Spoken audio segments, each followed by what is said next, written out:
Okay, today we're going to talk about mash tuns. And you don't have to spend a ton of money on a mash tun if you use a dairy tank.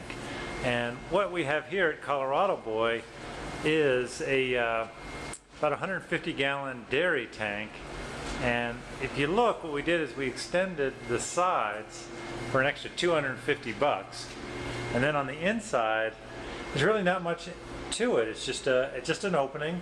It was jacked. I can see some scratches on the bottom, so I wouldn't use this for a fermenter or anything, but for a mash tun it works great.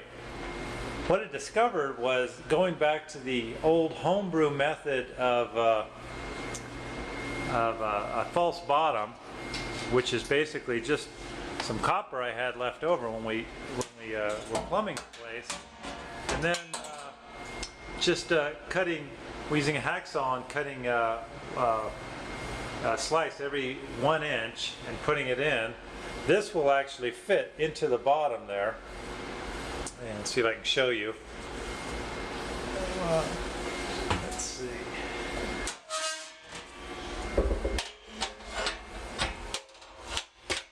Something as simple as that will give us the most amazing clarity in our mash runoff. I mean, I've had better mash tuns with V-wire and all that, but this works so well I don't even Vorloff anymore. And we're going to be brewing a stout today, so it'll be real hard to show you the clarity of the wort, but you'll kind of get an idea of how it works anyway. So this is basically all we have for a mash tun. You know, a very simple setup. You can pick these up. Like I said, I paid $500 for this one, but I've seen them, you know, for $1,500, $200. They're all over the place. Usually what you see is a 200 gallon to a 300 gallon, and they're a little bit longer. They're like 6 foot by 3 foot wide, or 4 foot wide by 3 foot high.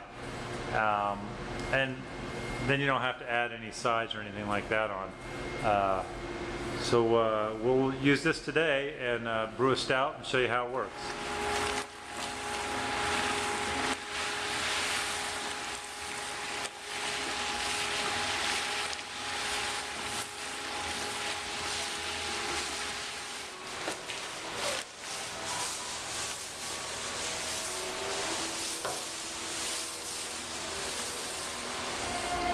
Okay, everything's mashed in now.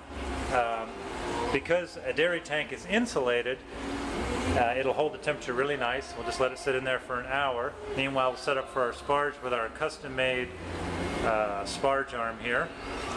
And we're heating our water, which we will then transfer to one of the fermenters we're going to be using, and we'll take it from there. Okay, we've just started our runoff. We're sparging and into our homemade Grant system right here. We've been running for about less than 1 minute, and like I told you, we haven't Vorloff, so if I take a sample of the wort,